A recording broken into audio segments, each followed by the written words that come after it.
Está en la primera conferencia de esta tarde sobre un matiz, cómo empezamos la liturgia de laudes, las alabanzas. Qué importante esto, este matiz. Y él decía, nos preguntaba, ¿no? Y alguien hizo el gesto, ¿no? Ábreme mis labios, ¿no? Y a este respecto, San Manuel, en la carpeta de formación de este curso, Lámpara es tu palabra para mis pasos, en el tema 5, al inicio, después del objetivo, hay una oración y es de San Manuel, literalmente nos dice así. Y él hablaba de cómo es el Espíritu Santo, ¿verdad? Que es ese silencio a la vez y cómo el Espíritu nos lleva a la oración, etc., ¿no? Entonces dice así San Manuel: Espíritu Santo, concédenos estas 3 disposiciones para orar. La primera, boca abierta y corazón abierto. Señor, ábreme mis labios y mi boca proclamará tu alabanza. La segunda, boca llena de alabanza, que mi boca se llene de tu alabanza para cantar todo el día tu grandeza, Señor. La tercera, boca alegre, como el pico de los polluelos trinando en torno a tu madre. Mis labios se alegrarán cuando yo cante a ti. Señor, si nos diéramos cuenta de que cuando oramos, hablamos contigo, Padre, en unión de nuestro hermano Jesús, movidos por tu espíritu de amor, qué abierta, qué llena y qué alegre estaría nuestra boca. Por eso, abre mis labios, Señor, para poderte alabar, abre mi corazón para poderte adorar. Esta última frase es de una canción. Todo lo anterior es de San Manuel González, en ese libro suyo precioso, Nuestro Barro. Con estas palabras es una introducción para dar la palabra a don Manuel. Gracias, hermana, una vez más. Los 150 salmos se rezan, hemos dicho, en el curso de 4 semanas, ¿no? Pero siempre son los mismos. Todos los días rezamos el Benedictus por la mañana, el Magnificat por la tarde, y siempre es igual. La Iglesia ha descubierto una manera para no caer en el aburrimiento, no caer en la monotonía, y es hacer preceder los salmos o el cántico evangélico, Benedictus o Magnificat, de una antífona. ¿Qué es la antífona? La antífona es una breve frase que antecede y también concluye el salmo después del Gloria y que da un tono, una clave a ese salmo. Es como decir la perspectiva orante de ese día, de ese salmo, que se repite o no, pero siempre, cada primer jueves del mes, va a ser siempre ese salmo. Pero cae una fiesta, que es Santa Cecilia. Santa Cecilia cantó las maravillas del Señor para ti y para tan. Es una frase distinta cada vez. La antífona da una creatividad, la antífona aporta una novedad y también hace que, desde la perspectiva de la antífona, podamos rezar el salmo.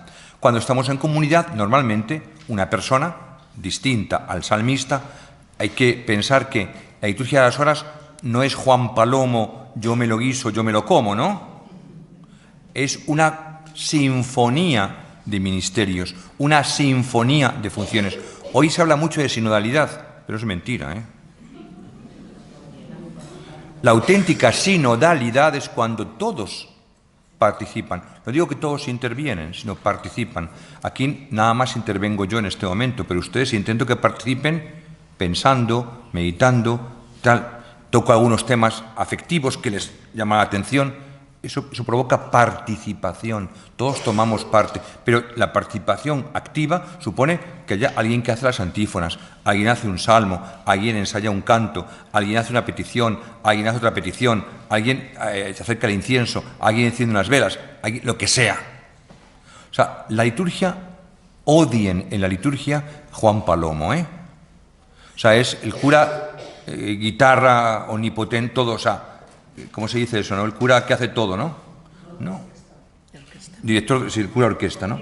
No. O sea, si hay un diácono, hay un diácono. Si hay un acólito, hay un acólito. Si hay una acólita, hay una acólita. Si hay una lectora, hay una lectora. Y si hay un salmista, hay un salmista. O sea, yo puedo hacerlo todo. pero eso no es una vida comunitaria. La comunidad, la armonía, la sinfonía es la suma de todas las funciones y de todos los carismas. La antífona la hace el que toca hacer las antífonas, no el que preside. ¿De acuerdo? No el que preside, sino alguien que hace las antífonas y las prepara y las cuida. Se pueden cantar, se cantan, si no se rezan. Pero la antífona es esa frase, como digo, que da el tono. Si estamos rezando privadamente, pues yo puedo, y la antífona me dice algo, pues puedo meterla en cada estrofa si quiero, ¿no? Puedo repetirla tantas veces como me dé la gana, o rezarla 2 veces o 3. La antífona ayuda mucho a la contemplación de los salmos. Fíjense, he dicho y he repetido hasta la saciedad que laudes tiene que ver con la misa y vísperas tienen que ver con la misa. ¿Se han dado cuenta? El matiz eucarístico he dicho que el Evangelio no se proclama en laudes y en vísperas, pero en laudes y en vísperas, ¿qué tienen de la misa del domingo? Laudes y vísperas, ¿qué tienen de la misa del domingo? Todos me dirán, los que han rezado. La antífona del Benedictus, la antífona del Magnificat, que es un texto del Evangelio de ese domingo.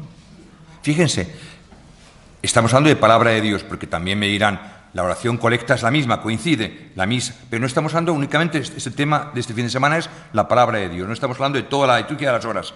Entonces, fíjense que si ustedes quieren hacer una buena oración un sábado por la tarde, un ratito, o los curas, yo les digo, cuando queréis predicar así, continuo, leed las 3 antífonas evangélicas, las primeras vísperas, la primera, la laudes, la segunda, y segundas vísperas, la tercera. Hay 3 ideas del Evangelio este domingo, o 3 ideas de la palabra que se proclama en la Eucaristía este domingo. O sea, la antífona nos da una joya para nuestra propia oración personal, nuestra oración privada, que decía yo antes, nuestra oración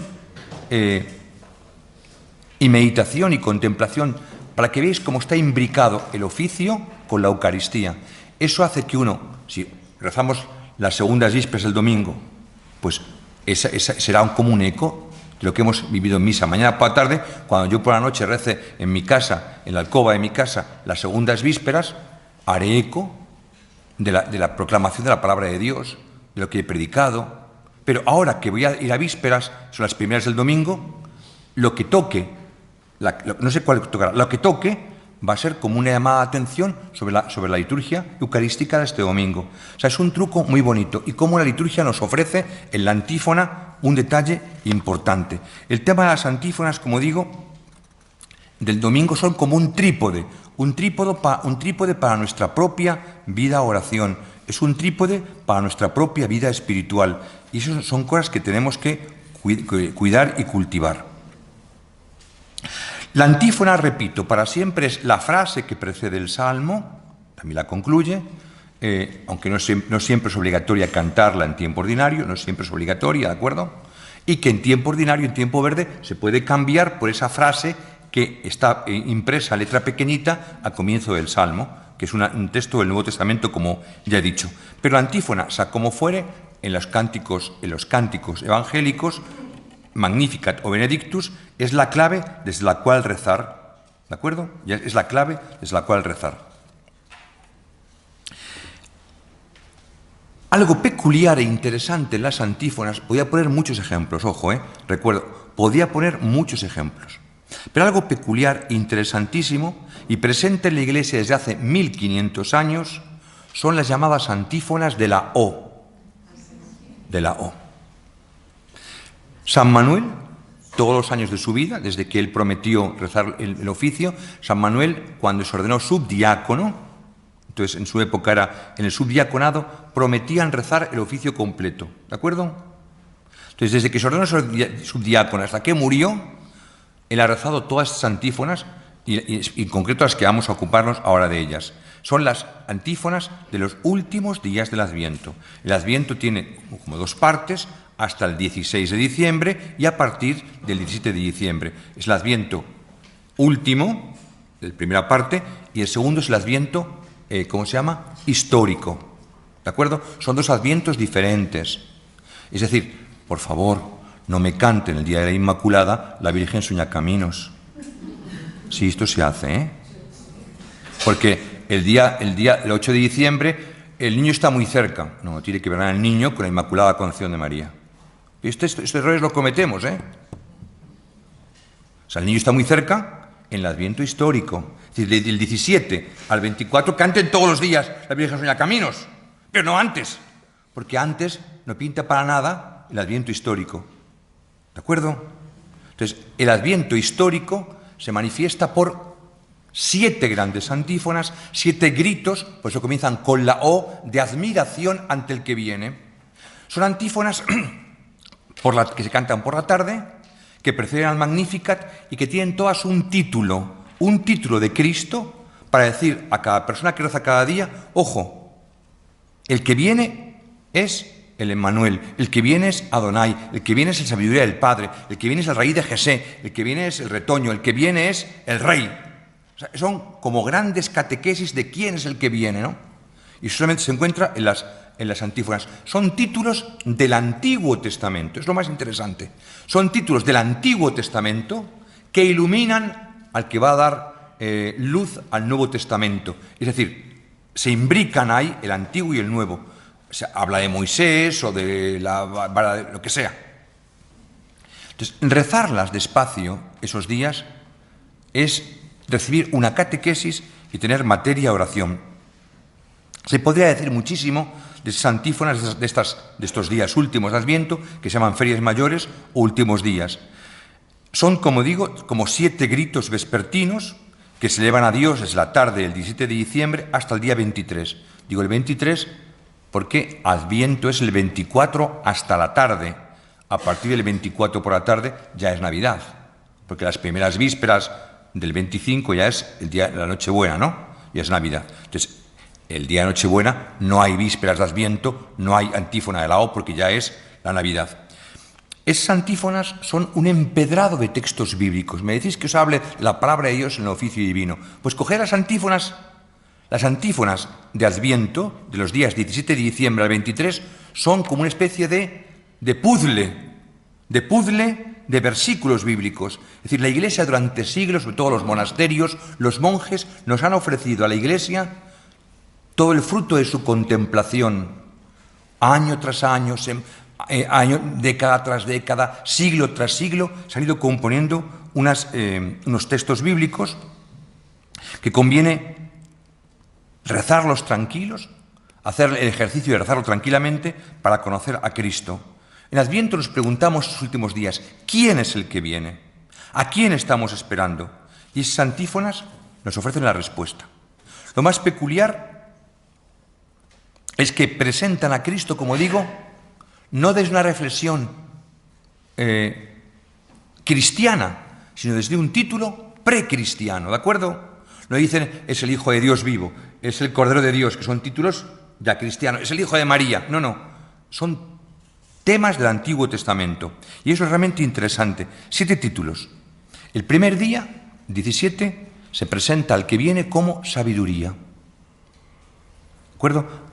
Y si están tomando notas, pongan una S. ¿De acuerdo? Apunten una S, sabiduría. El segundo día, ¿a quién? Adonai. Una palabra en hebreo, Señor Adonai. Adonai es Kyrios, ¿no? Es el Señor, aquel que habló en el desierto, el que habló en la zarza. Fíjense, hago un paréntesis. Hablé aquí, me parece, aquí en esta misma sede, hace años, sobre San Manuel y la reflexión mariana de San Manuel. Y comentaba yo que San Manuel había rezado el oficio divino y el día 1 de enero, ¿saben cómo San Manuel llama a la Virgen María? Zarza ardiente. Zarza ardiente. Ahí en Castilla, villancicos, todavía hoy se cantan en Castilla, en Cuenca tengo un pueblo localizado, que ardía la zarza y no se consumía. Ardía la zarza y era la Virgen María. Claro, esto solamente se entiende si comprendemos estas antífonas. Esto no es el día, esa es del día 1 de enero. Pero vamos, el tercero, el retoño, la raíz, la esperanza.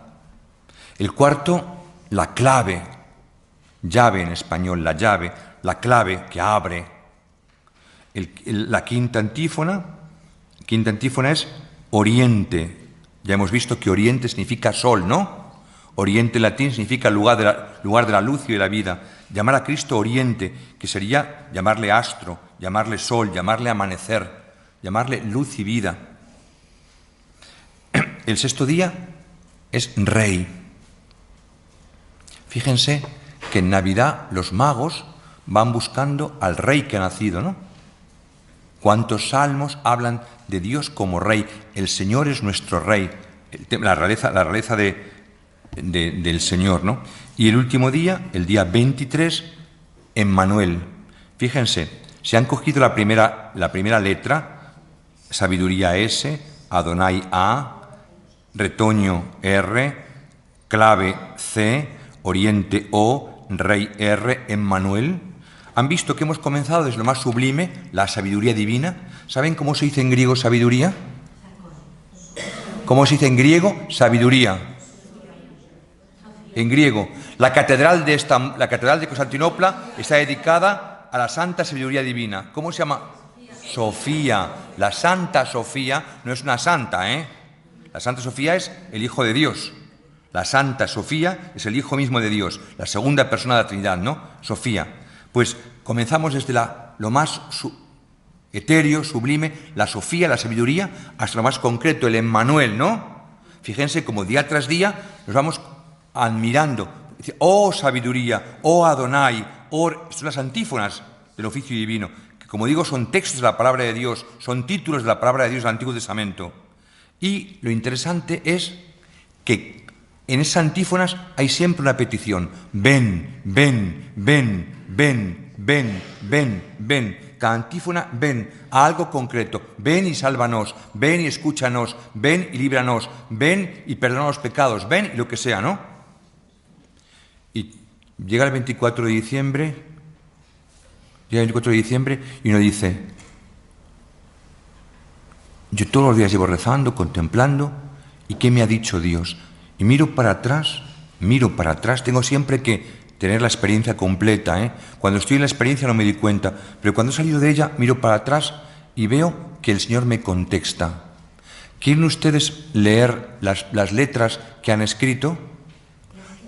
Las letras que han escrito, mírenlas desde el 23 para atrás. ¿Qué palabras salen? ¿Qué significa en latín erocras?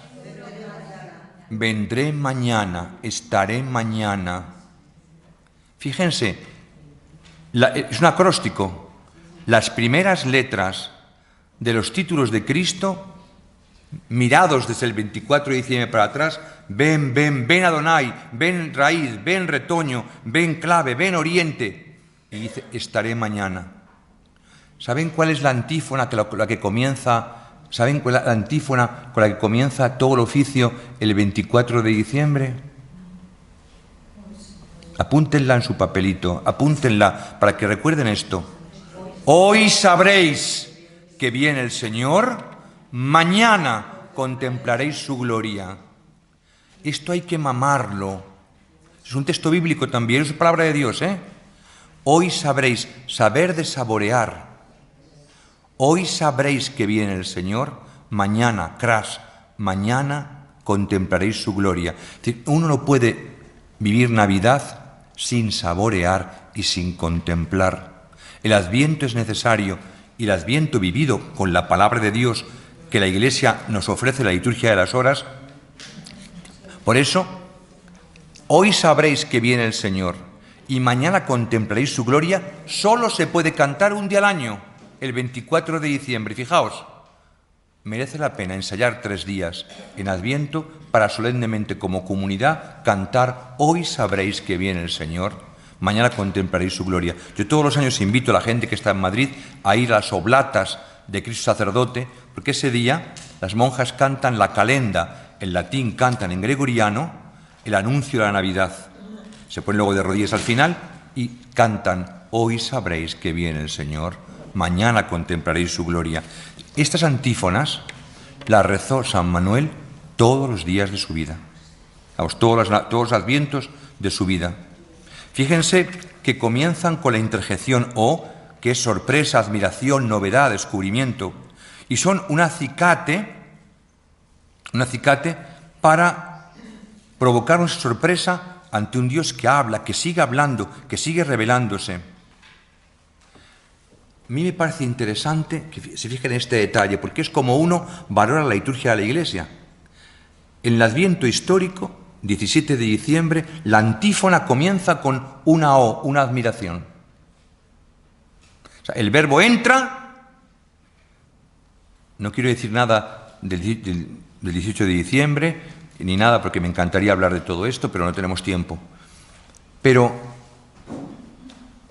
el día que el verbo entra, O, sabiduría. El día que el verbo se marcha, el día de la ascensión, la antífona de vísperas, ¿cuál es?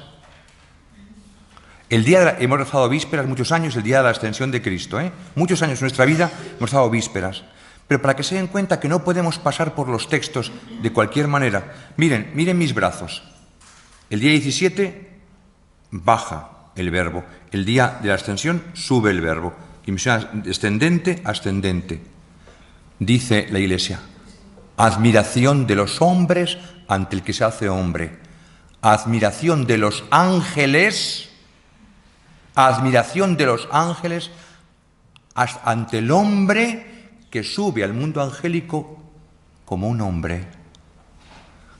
El prefacio de la misa de la Ascensión, somos un mundo eucarístico, tenemos que tener devoción eucarística no es coger una custodia, Tener devoción eucarística es vivir la Eucaristía y sus textos, y rumiarlos, y ojalá vivir conforme a estos textos. El prefacio, que es la primera parte del canon, de la anáfora, de la plegaria eucarística, del día de la Ascensión, dice, ante el asombro de los ángeles, Cristo sube a los cielos. El asombro, el estupor de los ángeles.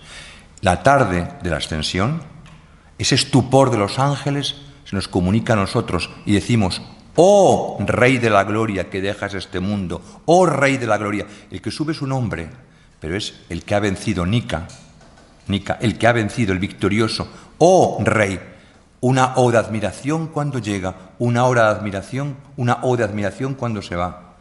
Si cantan en latín, como han cantado la Iglesia toda la vida, la misma música es cuando entra el verbo el 17 de diciembre y la misma e idéntica música es cuando se canta el día de la Ascensión. Es decir, estas cosas hoy no cantamos mucho en gregoriano, cantamos en nuestra lengua, pero la música tenía que tener esto, hacernos evocar ese tipo de cosas. San Manuel cantó en gregoriano, San Manuel lo leyó en latín, y nosotros hoy tenemos que saber qué producía eso en su corazón, ¿comprenden?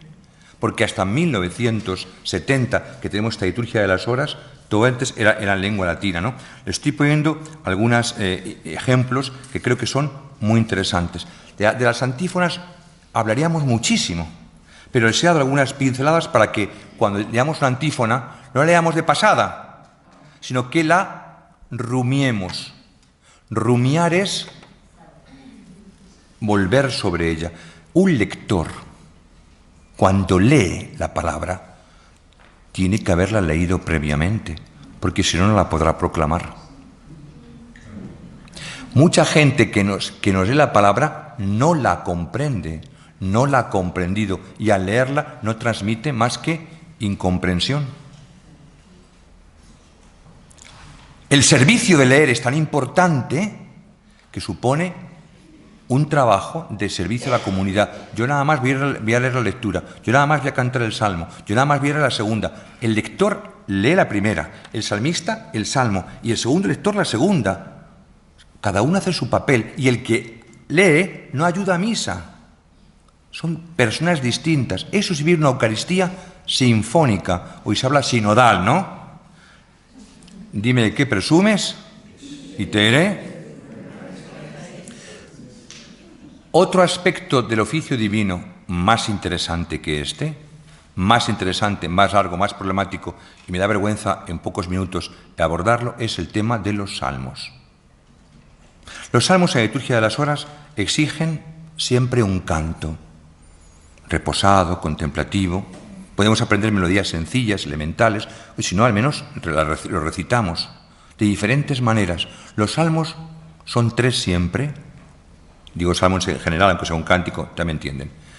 Pero no se exige que todos sean hechos a 2 coros. Pueden ser salmista con coro, pueden ser 2 coros, pueden ser un salmista hecho solo, un salmo cantado toda la asamblea. Lean el documento que lo explica, para que no haya rutina, para que no haya monotonía. Porque hay muchos tipos de salmos y cada salmo exige un género distinto. Luego hablaremos de esto. Hay salmos de alegría, de aclamación, de alabanza pública, hay otros de angustia, de tristeza, de esperanza confiada. Hay salmos narrativos, hay salmos que son letanías.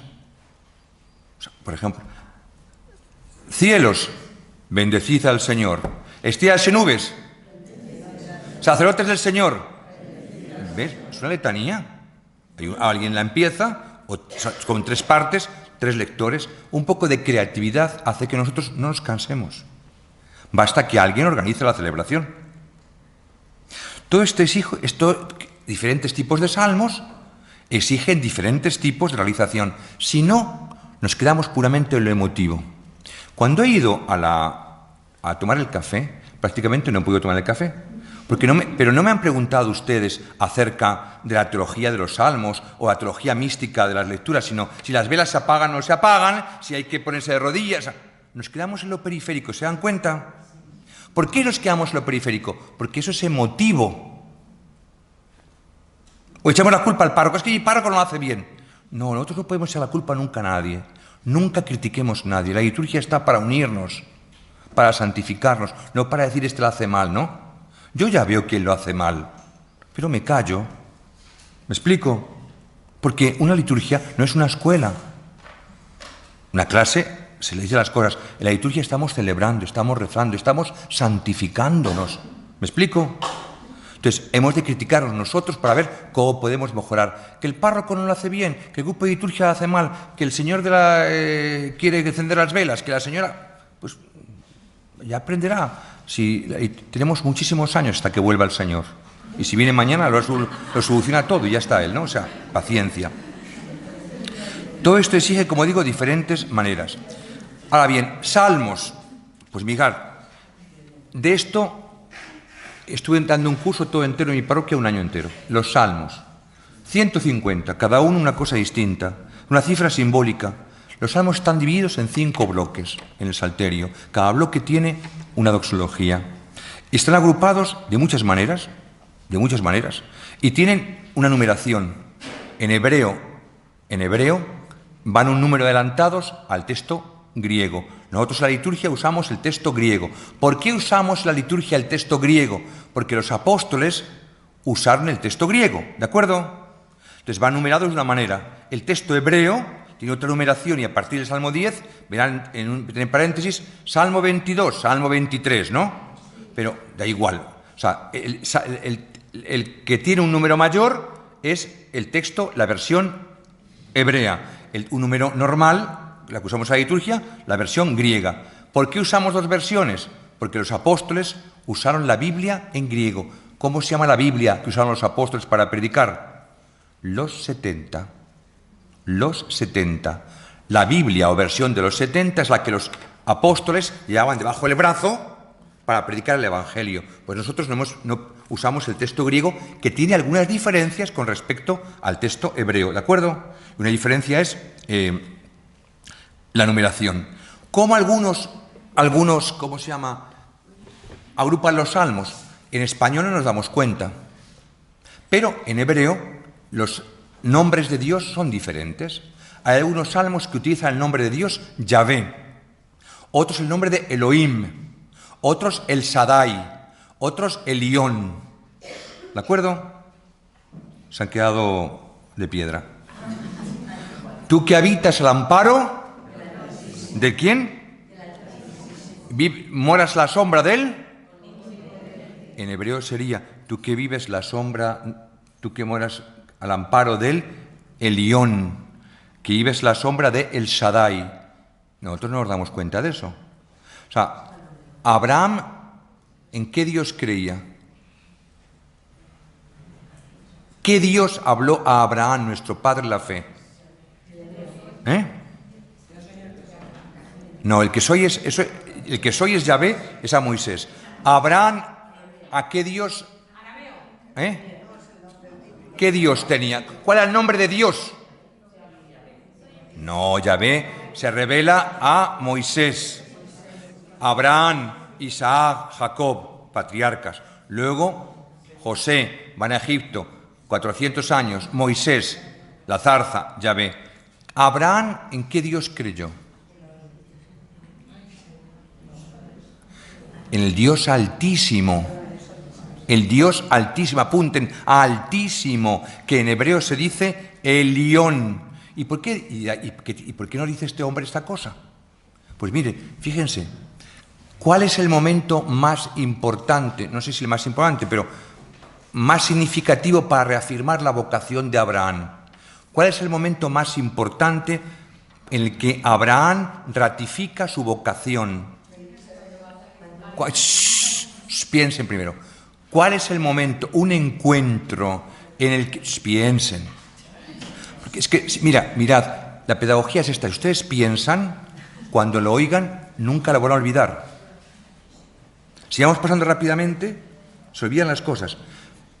Abraham tiene una vocación, tiene una prueba de la vocación, todos saben todos estos, y tiene un encuentro que cambia su manera, que es un encuentro de prefiguración eucarística.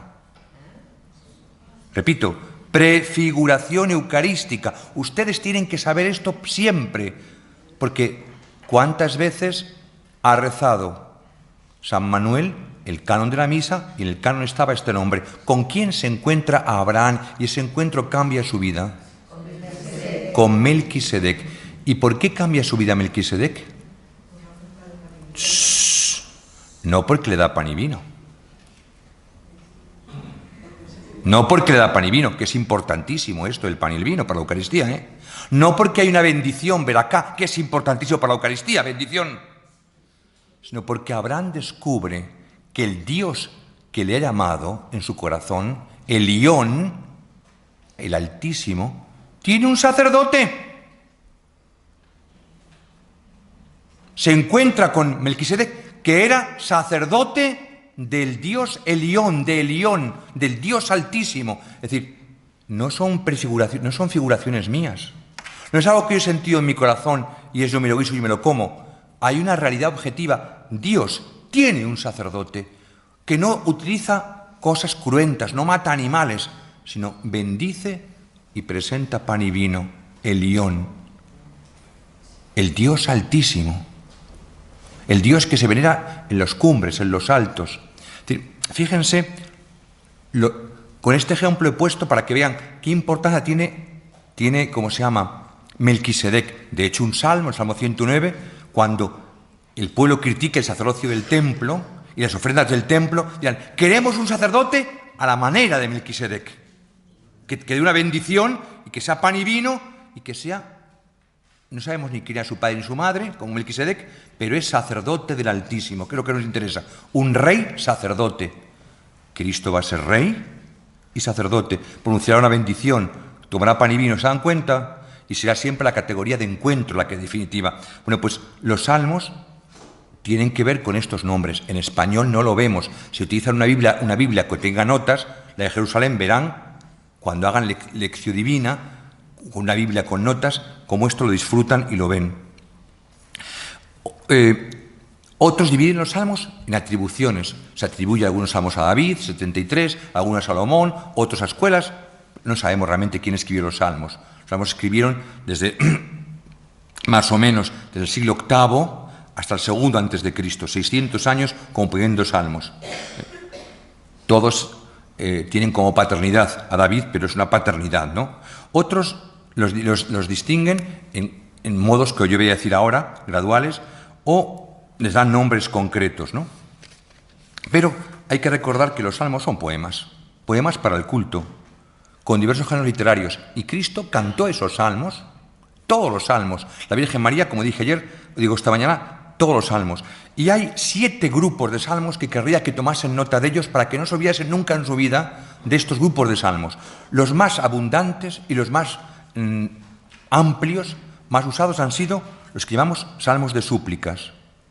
Cuídame, sálvame, cúrame, líbrame. Salmos de súplicas. Primer bloque. Hay muchos salmos que son de súplicas. Segundo bloque. Himnos de alabanza. Aleluya, alabad, proclamad, danzad, exaltar. Himnos de alabanza por la creación y por la liberación. Yahvé es alabado porque ha creado todo. Elohim, el nombre de Dios, Elohim ha creado todo. Elohim, la palabra El significa Dios en el hebreo, El. De ahí viene Elión, El Shaddai, Elohim, en lo que sea, ¿no? El. Y todos los nombres que acaban en El tienen que ver con Dios. Rafael, Samuel, Manuel, o comienzan con Elizabeth, ¿no? El en hebreo es Dios. Bueno, pues a Elohim, a Dios, se le alaba por 2 cosas. Por la creación y por la intervención en la historia. Por la creación y por la liberación del pueblo en el Éxodo. ¿De acuerdo? Nosotros seguimos igual. A Dios le alabamos por la creación y por la redención. La noche de Pascua hay una oración de la vigilia pascual que dice: si fue maravilloso habernos creado, mucho más maravilloso fue habernos redimido. Mirabiliter condidisti, mirabilius reformasti. Mirabiliter, maravilloso fue, me quedo admirado porque la creación, más admirado, mirabilius, por la redención. También hay salmos que son de acción de gracias, cantidad. El creyente se siente agradecido. Motivo siempre hay para dar gracias a Dios. Y también para criticar a los impíos. Te doy gracias y critico al que no te... Los salmos son siempre los impíos son malos. Yo no, yo te doy gracias, ¿no? Sí, esto ocurre así, ¿no? O sea, cuarto, salmos reales. Es decir, los salmos reales cantan al rey. El rey es el que es ungido. Para ser rey tenía que recibir el aceite en la cabeza. Para ser rey tenía que entregarle el cetro y la espada. Pero llega un momento en que los hombres de la tierra, los reyes, no me satisfacen. Mi rey realmente, el que gobierna mi vida, tiene que ser el Señor. El Señor es nuestro rey, ¿no? Y entonces, de la monarquía física se pasa a la monarquía celeste. Los salmos reales cantaban el nacimiento del rey, la entronización del rey, y entonces se comienza a cantar un rey Mesías, un rey ungido. Recuerden que Mesías, ¿cómo se dice Mesías en griego? Cristo. ¿Y cómo se dice Cristo en español? Ungido. O sea, Mesías, Cristo y ungido son la misma palabra, ¿de acuerdo? Repito, Mesías, Cristo y ungido son la misma palabra. El Mesías es el ungido, el Mesías es Cristo, ¿de acuerdo? Por eso entiéndanme, fíjense qué bonito. ¿Qué dicen los ángeles en Navidad? Hoy os ha nacido un Salvador. Era el que esperabais, el Mesías, el Cristo, ¿eh? Pero Dios ha dado un salto mortal. No es solamente el Mesías, es el mismo Adonai el que viene. El Mesías, el Señor.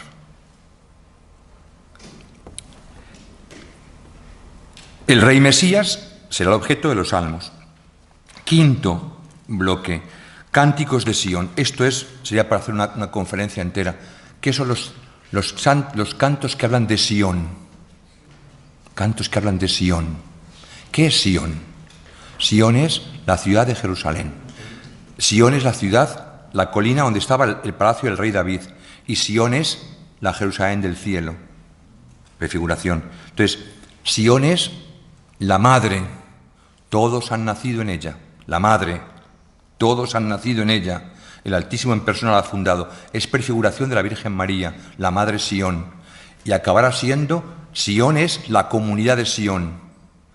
La comunidad de Sión se va a, ¿cómo se llama? A personificar en una mujer, la hija de Sión. Alégrate, hija de Sión, el Señor está contigo. ¿Qué es lo que le dice el ángel a María? Que ella es la hija de Sión. Alégrate, hija de Sión, el Señor está contigo, Yahvé está en medio de ti, como Salvador y como Rey. ¿Qué le dice el ángel? Le pondrás por nombre Jesús, que significa Salvador, Salvador del pueblo, y él será el rey, heredará el trono de David su padre. Las profecías varias de Joel, de Zacarías, sobre la hija de Sión, María las entiende como dirigidas a ella y se turba. ¿Qué es esto que me supera? Como la hija de Sión. Fijaos qué bonito que el ángel dice, alégrate. En español la traducción es fatal, Dios te salve. Eso es peor imposible, ¿no? Porque eso es castellano antiguo, ya no lo entendemos. Dios te salve no significa nada. Antes salve significaba alegría, ¿no? Pero Dios te salve ya no dice nada, ¿no? El texto es alégrate, en latín ave, ave María, ave, alégrate María. Y en vez de hija de Sión la llama llena de gracia. Pero la profecía es la misma, ¿eh? Miren despacio estas cosas porque son lo que hace entender los salmos de Sión, los salmos que tienen tanta importancia. Sexto grupo de salmos, la peregrinación, salmos de peregrinación. Qué alegría cuando me dijeron, vamos a la casa del Señor. Hay un montón, hay 15 salmos graduales, 15 salmos, desde el 120 al 134, que piden bendición. Cuando llegue al templo, Dios me bendecirá. Las catequesis que había en el templo daban a las puertas. ¿Quién viene? Venimos a ver al Rey de la Gloria. ¿Quién es el Rey de la Gloria? Portones, alzad los dinteles, que se abran las puertas. Va a entrar el Rey. ¿Quién es el...? Entonces catequesis se hacían en las puertas del templo. Y por último, 7, un grupo de salmos. Los salmos que hablan de la alianza. Piensen que nosotros tenemos una palabra clave en toda la Biblia, ¿eh? La palabra clave que atraviesa la Biblia es la palabra alianza. No hay palabra más importante en toda la Biblia que la palabra alianza. Es la misericordia, la relación con Dios, el amor de Dios para con nosotros, para con nosotros. No es el amor de Dios en sí, sino la misericordia para con nosotros, la alianza. Yo les pregunto a ustedes, ¿quiénes de ustedes son catequistas? 1, 2, 3, 4, 5, ¿solo? 7, 8, 10. La rubia del final, ¿cómo te llamas, hija mía? Mar. ¿Cuántas alianzas hay en la Biblia? Hoy lo voy a aprender. Muy bien.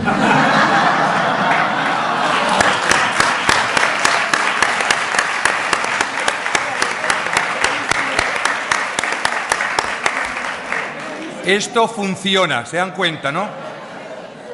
Pues, ¿a quién das catequesis? ¿A los niños o a los adultos? ¿A quién das? ¿Ah?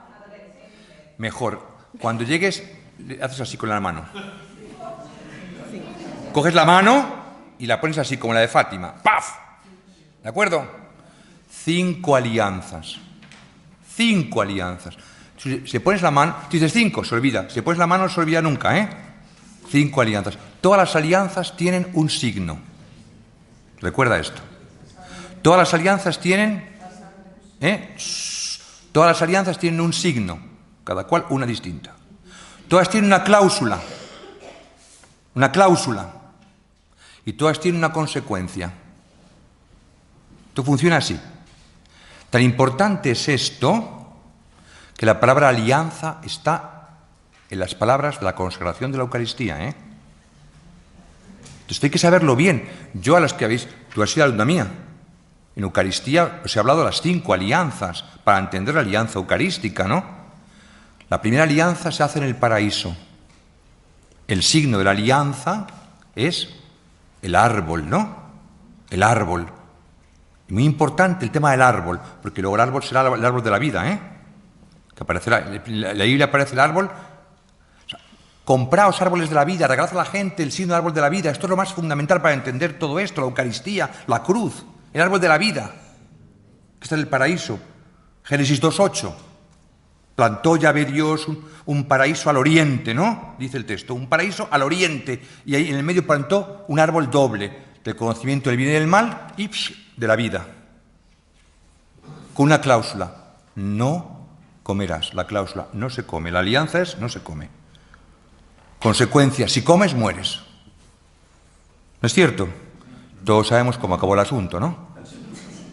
Tendrá que haber otra alianza con otro mandato y otra consecuencia. Tomad y comed. Consecuencia, el que coma vivirá para siempre. Pero para llegar a esta nueva y eterna alianza hay que pasar por la alianza de Noé, el arco iris. Pero claro, un arco de luz es poco puente, ¿no? Se rompió rápido con los preceptos noéticos, 5 preceptos noéticos. La tercera alianza, ¿con quién fue? ¿Cuál es el signo de la alianza con Abraham? ¿Cuál es el signo de la alianza con Abraham? El signo de la alianza, el signo concreto.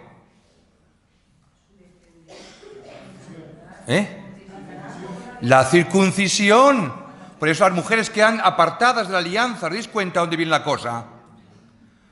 El signo es la circuncisión. Donde más te duele, ahí. Las mujeres quedan apartadas a partir de este momento. Por eso Pablo dirá, ya no hay circuncisión en el corazón. Ni hombre, ni mujer, ni judío, ni griego. Todos son iguales.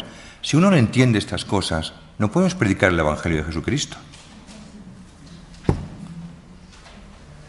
Cuando Juan habla de 8 días la circuncisión y dice 8 días estuvieron en el arca, 8 días el bautismo, hay que entender la salvación que viene por la nueva circuncisión, que no es un signo exterior, sino interior en el corazón. Después de Abraham, ¿qué alianza hay? Moisés. ¿Cuál es el signo de la alianza con Moisés? No. Las tablas es la cláusula. Las tablas es la cláusula. Las tablas es la cláusula, la normativa. ¿Cuál es el signo? La sangre. Una cruz de sangre en cada. Esa será la señal, ¿no? Lo leemos en el Jueves Santo, teología eucarística. Esta será la señal. Ese será el signo. El signo de la alianza es la sangre de un cordero. La quinta, los profetas van a criticar todo esto y hablarán de una alianza nueva, una alianza eterna, que la realizará Jesucristo el Señor. Los salmos cantan todo eso, las alianzas, ¿veis? Es decir, este tipo de cosas, los salmos ayudan. Cuando uno tiene claro todo lo que estamos diciendo, uno ve una perspectiva diferente. Y todos los salmos, en definitiva, y algunos en particular, ¿qué quieren expresar? ¿Qué quieren cantar? Pues mirad, quieren cantar lo que se llama la compañía de Dios. Algunos autores, tengo aquí este magnífico folletito de Marina, esta mujer magnífica, Marina Mannati, que es Orar con los Salmos. Dice, en definitiva, son los salmos que profetizan al Emmanuel, Dios con nosotros. La compañía de Dios, Dios con nosotros. Así va a comenzar el Evangelio de San Mateo. San Mateo comienza con la profecía del Emmanuel, Dios con nosotros. Es decir, tú me sondeas y me conoces como nadie, es el salmo que yo he rezado antes. Tú me sondeas porque tú te has hecho uno como yo. La compañía divina, ¿no? Bien. Todavía me queda muchísimo material, pero yo creo que además de los salmos, tenemos que decir, no voy a decir nada, hay cada día un texto pequeñito de la palabra de Dios. Le llamamos lectura breve, ¿no? He dicho antes, y le repito, la que se puede sustituir en algunos momentos, cuando tengan celebraciones particulares. Y ya les he explicado qué tipos de respuestas hay, la respuesta habitual o breve, la respuesta solemne, se lo he explicado antes, que es la respuesta realmente de un cántico evangélico y lo que significa Zacarías por la mañana y también la Virgen por la tarde, ¿no? Toda esta palabra de Dios de la mañana nos prepara para la gran mesa de la Eucaristía, que es la primera mesa, que es la palabra, y nos prepara de manera exquisita para la segunda mesa de la Eucaristía, que es la mesa del sacrificio. Laudes prepara la misa, vísperas prolonga la misa. Si hay alguna vez que celebrar laudes con misa, lo haremos como esta mañana, muy bien. Si hay que alguna vez celebrar vísperas con la misa, es mejor celebrar la misa entera de corrido y después de la comunión los 3 salmos de vísperas y el canto del Magnificat. Recuerden esto, que acabo de decir, porque está previsto en la normativa para que se vea claramente que la misa es el centro y las vísperas, los salmos de vísperas, son como una especie de prolongación espiritual. Los 3 salmos, dos salmos, el cántico del Nuevo Testamento y el cántico del Magnificat. Aquí hablo un poquito de la importancia del Magnificat como canto eucarístico cuando se une a la celebración de la Eucaristía. Y lo último de la palabra de Dios, lo ultimísimo que hay, es el Padre Nuestro, que he dicho antes que es la perla del oficio. Algunos autores dicen que la perla es el Padre Nuestro, y a las antífonas llaman a las antífonas los diamantes. Qué bonito es esto, porque los diamantes son muchas caras, ¿no? Entonces cada antífona presenta un rostro de Cristo distinto.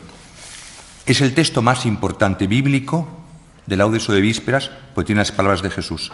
Y digo aquí lo que he dicho antes: Cristo lo rezó, enseñó a rezarlo. Si hay que cantar algo en el oficio, hay que cantar necesariamente el Padre Nuestro, necesariamente.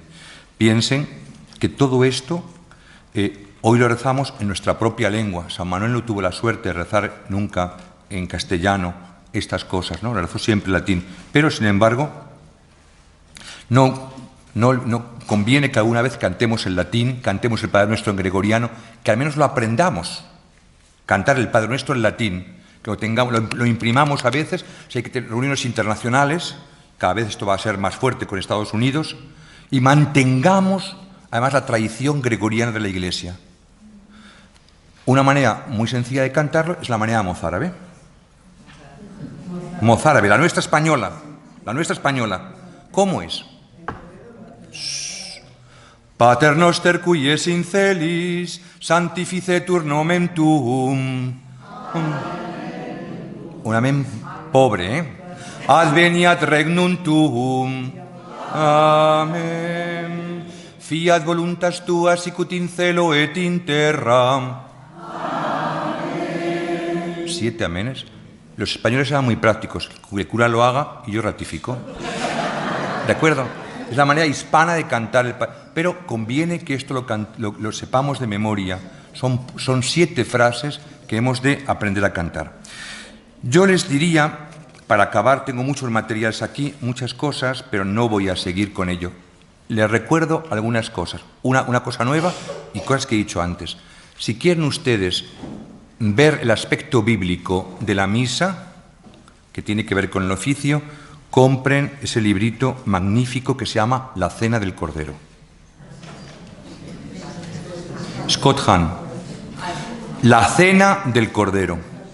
Cómprenlo, léanlo, difúndanlo. Porque miren, yo me quedo patidifuso cuando la gente dice, esto viene en la Biblia. Todo lo que decimos en misa es palabra de Dios, prácticamente. Bienaventurados los invitados al banquete de bodas del Cordero. El Señor esté con vosotros.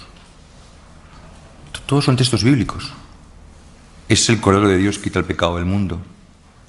Bueno, pues igual que este hombre hizo con la cena del Cordero, ¿por qué no alguna de vosotras, misioneras eucarísticas, hacéis lo mismo con los textos bíblicos de la liturgia de las horas? ¿Por qué no rastreáis? ¿Por qué no estudiáis? ¿Por qué no meditáis? Y lo que hizo este hombre, que fue un protestante convertido al catolicismo, ver lo que yo he hecho rápidamente en 3 horas, ¿veis? En 3 horas he intentado rastrear cosas bíblicas de la liturgia de las horas. Os pediría que este libro lo difundierais, porque merece la pena. También os he dicho, y vuelvo a repetirlo, que busquéis en Internet y leáis esta Cuaresma, como cosa práctica, la famosa carta Preparación y Celebración de las Fiestas Pascuales. Y veréis que dice que los días más santos del Triduo, Viernes Santo, se aconseja rezar laudes y el oficio de lecturas. Eso llena una mañana del Viernes Santo. Y luego dice otros oficios. En esta casa hay una devoción a la Virgen Dolorosa. ¿No es cierto? La carta dice que eso se mantenga con fuerza el Sábado Santo. El Sábado Santo dice así: laudes, oficio de lecturas y temas marianos, la Virgen Dolorosa. Yo os pediría que todos adquirieseis un diurnal. Si no habéis nunca rezado la liturgia de las horas, comenzad unos meses comprando el Magnificat, ese librito pequeñito, Magnificat, que tiene cada día una selección de como unos laudes y unas vísperas, y que luego podéis tener un diurnal, y que cada año, en recuerdo de este curso, aprendáis una nueva melodía del Padre Nuestro. Una nueva melodía del Padre Nuestro.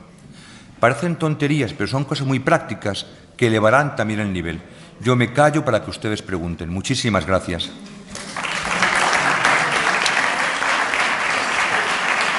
Ya es mucho y no quería ver.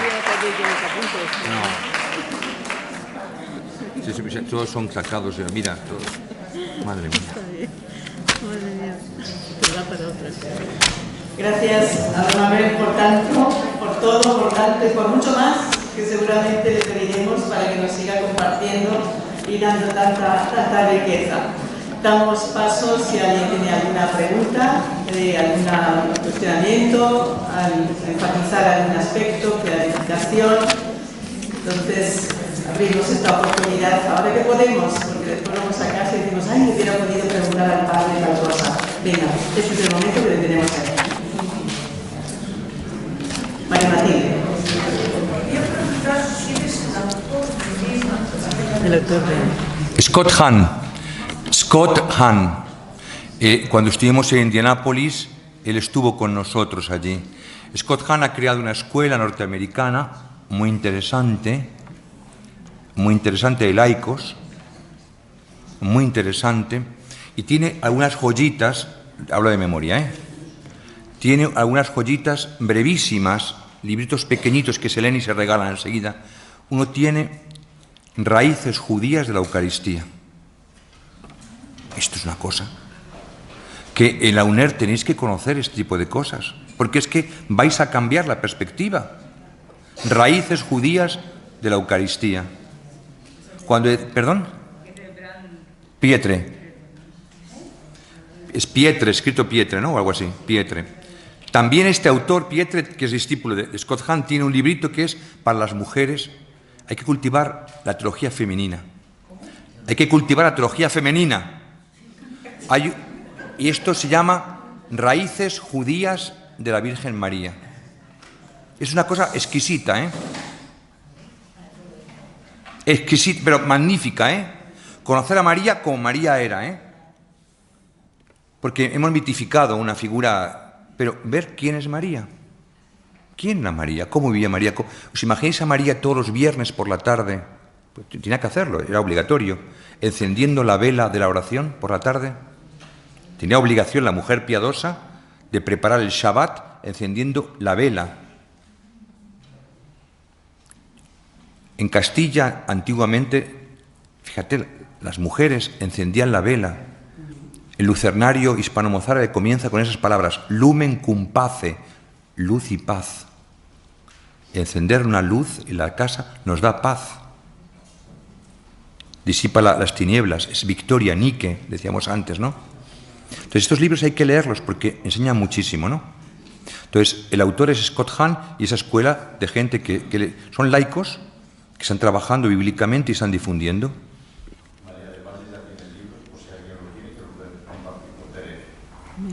¿Sí? Debe ser, me la puedo entender. Muy bien. Pues María del Valle tiene el libro, que lo puede compartir por PDF, ¿vale? Ya os había recomendado. Es una buena recomendación, muy bien, sí. ¿Más cosas? ¿El título lo podría repetir? ¿De quién? Raíces judías, algo así como Raíces judías de la Eucaristía o Raíces judías de la Virgen María, algo parecido. O sea, buscarlo en internet y lo vas a encontrar enseguida. Luis Ángel. Sí. Pietre, sí. Luis Ángel. Sí. O sea, esto parece que la liturgia de las horas entiendo que ha empezado de forma breve y se le han ido incorporando muchos de estos detalles finísimos, ¿no? ¿Desde cuándo tenemos la liturgia de las horas? Qué magnífica pregunta. A mí me encanta ese tema porque yo he enseñado muchas veces historia de culto cristiano, ¿no? Pero yo dije aquí que nada más me iba a centrar en lo que era la palabra de Dios, pero los testimonios son primitivísimos. ya la Didache, que probablemente es un texto del siglo I, la Didache en su primera redacción, Tertuliano ya habla en el siglo III de tercia, sexta y nona, diciendo que ya desde antiguo, desde la época apostólica, hay oraciones legítimas. Él llama oraciones legítimas obligatorias a la matutina y a la vespertina. Él dice que vienen de los apóstoles. Evidentemente eso es así. ¿Por qué es así? Porque los judíos rezaban por la mañana y por la tarde. Porque la Biblia habla que un grupo tiene siete oraciones al día y otros 3 oraciones al día, ¿no? Entonces, de hecho, los monjes han asumido el número septenario y la vida laical o más diocesana, el secular, el número ternario, ¿no? De hecho, yo he animado a mantener el ternario, oración de la mañana, misa y oración de la tarde, ¿veis? Que es lo que dice Pablo VI cuando en este documento que os he presentado, que está en el volumen primero de los 4 que tiene la liturgia de las horas, dice: a partir de ahora el Padre Nuestro se rezará en la Iglesia solemnemente 3 veces, por la mañana, antes de comulgar y, en vísperas por la tarde. El Padre Nuestro entró en misa muy tardíamente. El Padre Nuestro entra en misa en el siglo IV, ¿de acuerdo? El Padre Nuestro entra a la misa en el siglo IV, pero desde el principio el Padre Nuestro fue parte de la oración de la mañana y el Padre Nuestro fue parte de la oración de la tarde, ¿de acuerdo? Los salmos siempre han sido parte de la oración de la Iglesia, porque Cristo los rezó, los apóstoles rezaron. Te voy a poner un ejemplo, te voy a hacer una pregunta, Ángel, a ver qué me respondes. Mañana vamos a ir a la Encarnación. El cura que presida, ¿te parecería que el cura que presida mañana celebre misa sin leer el Evangelio? ¿Te parecería bien? ¿Por qué? No sería misa. Fíjense, ¿la Iglesia alguna vez ha celebrado la Santa Misa sin Evangelio? Piensen.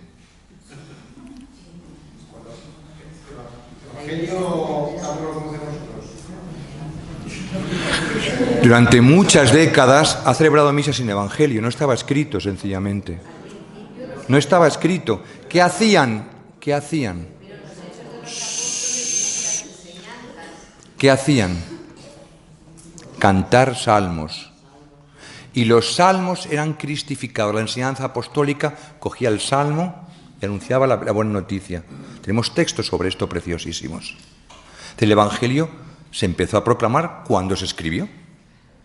Pero pasaron décadas. Pero siempre se cantaron salmos. Y los apóstoles hablaban, por eso se metió luego la enseñanza de los apóstoles. ¿Comprendes? Además del Evangelio y del Salmo. Pero nunca se ha dejado de cantar un salmo. Pero el salmo se ha leído a raíz de Cristo. ¿Qué es el relato? Si dicen que es verdad, no sabemos si es verdad, pero parece ser que es verdad, que el primer relato evangélico es San Marcos. San Marcos es un empedrado de salmos. La pasión está empedrada de textos de los salmos, ¿no? Los salmos se han cumplido en Cristo. Entonces, anunciamos la buena noticia, el Evangelio, desde la tradición, de la profecía previa. Y los apóstoles lo han dado forma, lo han anunciado. Hoy no podríamos, es evidente, celebrar misa sin un Evangelio, ¿entiendes? Pero quiero decirte que siempre se cantaron salmos, siempre, por la mañana, por la tarde y en la misa. O sea, el ordenamiento se ha hecho a través de los siglos. Las antífonas han costado años y siglos, pero el esquema de alabanza y súplica siempre ha existido. ¿Alguna otra pregunta?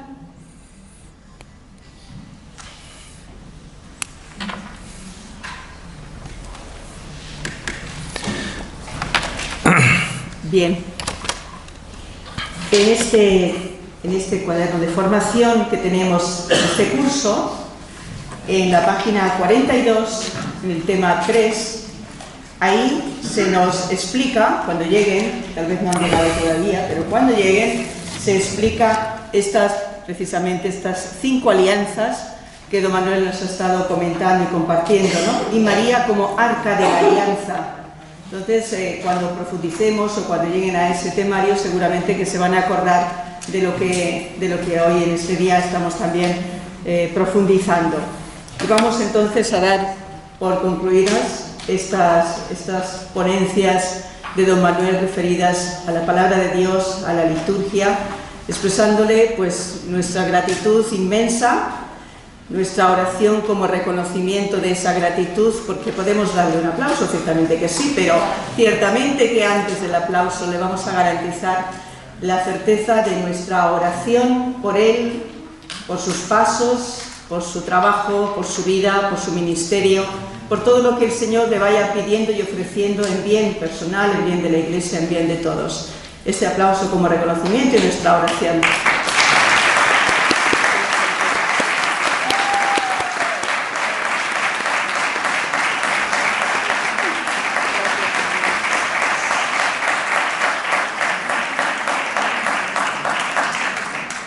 Y para concluir, podríamos, también en otros momentos y ocasiones, porque se ha quedado varios folios y varias páginas ahí por medio, que las guarde, que ponga un clip, que se lo voy a dar ahora. Un momentito, por favor, pon el clip, añades un poquito las he guardado aquí. Y mete el clip, por favor. Y en próximos años, sucesivos años, añadiremos algún temario más y que don Manuel pues pueda seguir enriqueciéndonos, porque es nuestro hermano, tanto sabe que tenemos que saborear. Vamos a concluir antes del rezo de vísperas con esta jaculatoria, este dardo que decía, que también nos explicaba, este dardo de San Manuel invocando a María, para ver si poco a poco lo hacemos también vida en el día a día. Madre Inmaculada, Madre Inmaculada, enseña a mi alma y a mi boca, enseña a mi alma y a mi boca a decir con generosidad, firmeza y paz, a decir con generosidad, firmeza y paz, tu respuesta al ángel. tu respuesta al ángel. Hágase en mí según tu palabra. Hágase en mí según tu palabra. Por Jesucristo nuestro Señor. Amén. Aleluya.